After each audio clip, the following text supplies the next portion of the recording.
सभी ज्योतिष सीखने वाले साथियों को मेरा नमस्कार। साथियों, आज मैं आपके सामने एक बहुत ही रोचक विषय लेकर आया हूँ, जो कि रोचक भी है और इसके साथ ही आपको काफ़ी इम्पोर्टेंट भी है,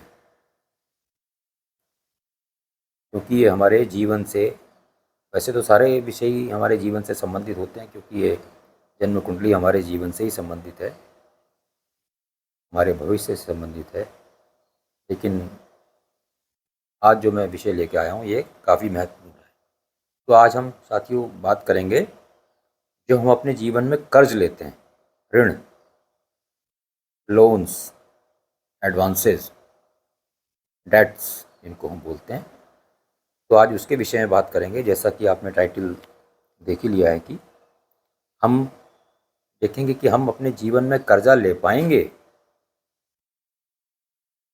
और दूसरा इसी के साथ संबंधित है, अगर हमने कर्जा ले लिया किसी भी कारण से, तो क्या हम उसे उतार पाएंगे या नहीं, मतलब हम उसको चुकता कर पाएंगे, वापस कर पाएंगे जिससे भी हमने कर्जा लिया, या नहीं उतार पाएंगे। तो चलिए इसको देखते हैं। तो जैसा कि आपको मालूम ही है, लेकिन फिर भी मैं बता देता हूँ कि हम जब कर्ज देखते हैं तो कुंडली में छठा भाव, ये 6th हाउस जो है, ये हमारे कर्ज का हाउस है। तो कर्ज से संबंधित जब हम कोई बात या प्रश्न करेंगे, तो उसका उत्तर हम इस भाग से देखने की, इस भाव से देखने की कोशिश करेंगे। छठा भाव मतलब लग्न से छठा भाव, 1 2 3 4 5 6, तो ये छठा भाव है। और ये मैंने काल पुरुष की या मेष लग्न की कुंडली ली हुई है, लेकिन आप किसी भी लग्न की कुंडली हो सकती है, उससे कोई इसका लेना देना नहीं है। ये मैंने एक उदाहरण की कुंडली ली हुई है। यहाँ पर आपका कुछ भी लिखा हो सकता है राशि। यहाँ पर आपकी कन्या लग्न की कुंडली हो सकती है, मकर लग्न की कुंडली हो सकती है, तो उसके अनुसार आप इसको फल एडजस्ट कर लें।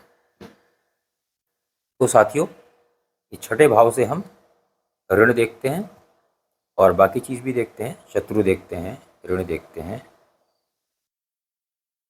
कंपटीशन वगैरह देखते हैं, रोग भी देखते हैं। लेकिन फिलहाल हम यहाँ पर कर्ज की बात कर रहे हैं, ऋण की बात कर रहे हैं, लोन्स की बात कर रहे हैं। और इस भाव के कारक मंगल होते हैं। इस भाव के कारक जो हैं मंगल होते हैं। तो हमको इस भाव में जो राशि है उसको तो देखेंगे ही देखेंगे, भाव को भी देखेंगे, उस भाव के स्वामी को देखेंगे, लेकिन साथ के साथ हम मंगल को भी अवश्य देखेंगे कि मंगल कुंडली में कहाँ पर है और उनकी क्या स्थिति है। ठीक है। तो सर्वप्रथम हम यहाँ पर देखते हैं कि यहाँ पर कौन सी राशि पड़ी है। तो एग्जाम्पल के तौर पर, जैसे यहाँ पर अभी कन्या राशि लिखी हुई है इस उदाहरण कुंडली में, तो कन्या राशि के स्वामी कौन होते हैं? बुध होते हैं। तो सर्वप्रथम हम देखेंगे कि एक ऐसी राशि है, ये शुभ राशि है, क्योंकि बुध जो है शुभ नक्षत्र, शुभ ग्रह की श्रेणी में उनका कैटेगराइजेशन होता है, शुभ ग्रह माने जाते हैं। उसके बाद हम देखेंगे कि बुध कहाँ पर स्थित है। अगर बुध इस कुंडली में कहीं पर 8वें भाव में स्थित हैं या 12वें भाव में स्थित हैं, तो उनकी स्थिति अच्छी नहीं मानी जाएगी, क्योंकि आपको पहले भी बताया था कि 6 8 12 में जो भी ग्रह होते हैं वो उनका फल कम हो जाता है या वो खराब हो जाते हैं। ये डिपेंड करेगा कि कौन सा ग्रह है और उसमें क्या अन्य परिस्थितियाँ क्या क्या हैं। बहरहाल 6 8 12 कुंडली के अशुभ भाव या अशुभ स्थान आप उनको लेकर चलेंगे। तो यहाँ पर इसके स्वामी बुध हुए, तो बुध की हम पोजीशन देखेंगे। हम बुध को मान लीजिए प्लेस कर लेते हैं, फॉर एग्जांपल हम बुध को यहाँ प्लेस कर लेते हैं। तो बुध की प्लेसमेंट क्या हो गई? बुध की प्लेसमेंट खराब हो गई, क्योंकि 12th हाउस में आ गए। अब हम क्या देखेंगे कि अब मंगल का हमने बताया था, तो मंगल की भी प्लेसमेंट कर लेते हैं। तो मंगल की प्लेसमेंट भी हम चलिए यहाँ पर कर लेते हैं। तो अब हम इसमें आगे बढ़ते हैं। और साथ के साथ हम इसमें गुरु की भी प्लेसमेंट चलिए यहाँ कर लेते हैं, गुरु। बाकी ग्रह भी होंगे लेकिन अभी हम फिलहाल इन्हीं की ग्रहों की बात करते हैं। तो सर्वप्रथम हम देखेंगे कि भाव कैसा है। तो भाव तो शुभ है, ठीक है, शुभ राशि पड़ी हुई है और इस पे जो बुध इसके स्वामी हैं बुध, उनकी दृष्टि भी पड़ी है। यहाँ से देखिए 7वीं दृष्टि बुध की 6ठे भाव पर है। तो भाव ठीक है। ठीक का मतलब वो 6-8-12 वाला इसमें मिक्स मत कीजिएगा। वो तो 6-8-12 जो मैंने बताया था कि ये 6-8-12 वाले भाव जो हैं खराब होते हैं, वो तो आपके दिमाग में रहेगा ही रहेगा। लेकिन क्योंकि यहाँ पर अभी हम इस स्पेसिफिक कर्ज की बात कर रहे हैं, तो यहाँ पर देखेंगे कि इस भाव में शुभ राशि पड़ी हुई है और इस भाव के स्वामी बुध अपने ही भाव को देख रहे हैं और साथ ही गुरु जो एक सर्वाधिक शुभ ग्रह हैं, उनकी दृष्टि भी इस भाव पर पड़ रही है। हालांकि इस भाव पर मंगल की भी 1, 2, 3, 4, लेकिन मंगल की दृष्टि नहीं पड़ रही है। तो ये रिजल्ट निकला कि इस भाव पर 2 शुभ ग्रह की दृष्टि पड़ रही है, एक तो भाव के स्वामी की और दूसरे सर्वाधिक शुभ ग्रह गुरु की। तो इसका मतलब है कि इस जातक को जब भी लोन लेने की, कर्ज लेने की आवश्यकता जीवन में पड़ेगी, उसको कर्ज काफ़ी आसानी से मिल जाएगा, ठीक है ना। जब भी वो बैंक जाएगा या जो भी फाइनेंशियल इंस्टीट्यूशन जाएगा, उसको कर्ज आसानी से मिल जाएगा। अदरवाइज़ क्या होता है कि आदमी पेपर ही सबमिट करता रहता है, दौड़ता भागता रहता है और उसको कर्ज नहीं मिलता।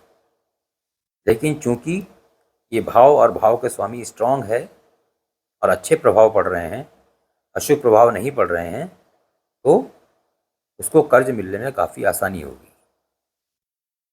अब हम इसमें आगे देखेंगे कि कर्ज तो हमने ले लिया, कर्ज उतारने के समय हम क्या देखेंगे। कर्ज उतारते समय भी हम वही फार्मूला देखेंगे कि इस भाव पर किस किस ग्रहों की, शुभ ग्रहों की या अशुभ ग्रहों की कितनों की दृष्टि पड़ रही है। तो जैसा कि अभी मैंने बताया था आपको कि बुध और गुरु की 2 शुभ ग्रहों की दृष्टि पड़ रही है और अशुभ की नहीं पड़ रही है, तो इसको कर्ज उतारने में भी कोई परेशानी नहीं होगी, ठीक है ना। ये व्यक्ति आसानी के साथ अपना कर्ज उतार सकेंगे। अब हम इसमें ये भी देखेंगे कि ये जातक जो है मोटे तौर पर जिसकी कुंडली है, ये कर्ज किस लिए लेगा, एक प्रश्न ये भी उठता है, ठीक है। ये कर्ज जो जीवन में लेगा किस लिए लेगा आखिरकार। तो इसके लिए हम क्या करेंगे, फिर से हम इसकी पोजीशन देखेंगे कि इसका स्वामी बुध, 6ठे भाव का स्वामी, जिसमें 6 नंबर की राशि कन्या राशि पड़ी है, इसके स्वामी कहाँ बैठे हुए हैं, ठीक है। तो आप देख रहे हैं कि फिलहाल इसमें अगर हम देखते हैं तो बुध 12वें भाव में बैठे हुए हैं। तो यहाँ पर हॉस्पिटल जाने के लिए भी, वो किसी रोग से लड़ने के लिए, बीमारी से इलाज कराने के लिए भी कर्जा लिया जा सकता है, विदेश यात्रा के लिए भी कर्जा लिया जा सकता है, या इन्वेस्टमेंट के लिए, इन्वेस्टमेंट किसी भी चीज़ में हो सकता है, या कोर्ट में केस लड़ने के लिए भी आपको पैसे की ज़रूरत पड़ सकती है, आप ले सकते हैं। तो हमको ये भाव, इस 12वें भाव से संबंधित, विदेश में जाने के लिए, सेटल होने के लिए, विदेश में पढ़ने के लिए, स्टडी करने के लिए, इस प्रकार के अन्य कई कारण हैं, उसके कारण आप कर्जा ले सकते हैं। अब दूसरा इसी में देखेंगे, मान लीजिए बुध यहाँ पर बैठते हैं, मान लीजिए बुध यहाँ पर बैठे होते, तो इससे क्या मतलब निकलता है कि बुध पढ़ाई लिखाई के लिए, एजुकेशन के लिए, हायर एजुकेशन के लिए हमको कर्जा लेना पड़ सकता है। बुध मान लीजिए यहाँ बैठते हैं 10वें भाव में, तो ये भाव किसका है, प्रोफेशन का है। तो इससे क्या निकलता है कि हमको अपना प्रोफेशन, हम जो भी करते हैं, हम व्यापार करते हैं, हमको व्यापार करने के लिए कर्ज लेना पड़ सकता है। या हम मान लीजिए किसी भी तरह का व्यापार करते हो, हम दुकानदारी करते हो, हमारा अस्पताल है मान लीजिए, हम उसमें हॉस्पिटल बनाने के लिए, हॉस्पिटल में इक्विपमेंट लाने के लिए, एक उदाहरण के तौर पर बता रहा हूँ, हम उसके लिए कर्जा ले सकते हैं। ठीक है। अब यहीं पर मान लीजिए बुध की स्थिति क्या होती, इसके स्वामी बुध, अभी तो हमने जो भी देखा सब अच्छा अच्छा देखा, हमको कर्जा भी मिल गया और हमने आसानी से कर्जा उतार भी दिया। अब बुध मान लीजिए यहाँ ना होके बुध यहाँ पोस्टेड होते, ठीक है, बुध अष्टम भाव में पोस्टेड होते और यहाँ पर गुरु नहीं होते, यहाँ पर शनि होते, यहाँ पर गुरु नहीं है, यहाँ पर बुध नहीं है, यहाँ पर शनि है और बुध यहाँ पर आ गए हैं और यहाँ पर मंगल भी आ गए। अब ऐसी स्थिति में क्या होगा, देखिए फल बिल्कुल बदल जाएगा। ठीक है। क्यों बदल जाएगा, क्योंकि इसके स्वामी देखिए बुध जो हैं वो अष्टम भाव में चले गए, बुरी स्थिति में चले गए, शत्रु भाव में चले गए, शत्रु राशि में, मंगल की राशि है जो उनके घोर शत्रु हैं, और शनि की सीधी दृष्टि पड़ रही है, मंगल की चौथी दृष्टि पड़ रही है, 1 2 3 4, तो ये भाव भी काफ़ी पीड़ित है, भाव के स्वामी भी पीड़ित हैं। तो इससे क्या निष्कर्ष निकलता है कि कर्ज मिलने में काफ़ी दिक्कतों का सामना करना पड़ेगा, काफ़ी परेशानी होगी, काफ़ी चक्कर काटने पड़ेंगे आपको बैंकों के, फाइनेंशियल इंस्टीट्यूशन के। ठीक है। तो कर्ज आपको बहुत मुश्किल से मिल रहा है, क्योंकि सभी कुछ भाव के स्वामी पीड़ित हो गए और भाव पीड़ित हो गया, दृष्टियां काफ़ी अशुभ हैं। अब उतारने की बारी आई, तो उतारने में क्या होगा, उतारने में भी आपको बहुत कष्ट होगा, उतारने में भी आपको बहुत कष्ट होगा, लोन उतारा नहीं जाएगा, बहुत मुश्किल आएगी लोन उतारने में, आप डिफ़ॉल्ट करेंगे। तो ऐसी स्थिति में जब आपकी ग्रह स्थिति खराब हो, कुंडली में ग्रह सपोर्ट नहीं कर रहे हैं, तो आपको कोशिश करनी चाहिए कि आप कर्जा नहीं लें, और अगर लेने की आवश्यकता भी पड़ी है तो आवश्यकता अनुसार कम से कम लें, और उसको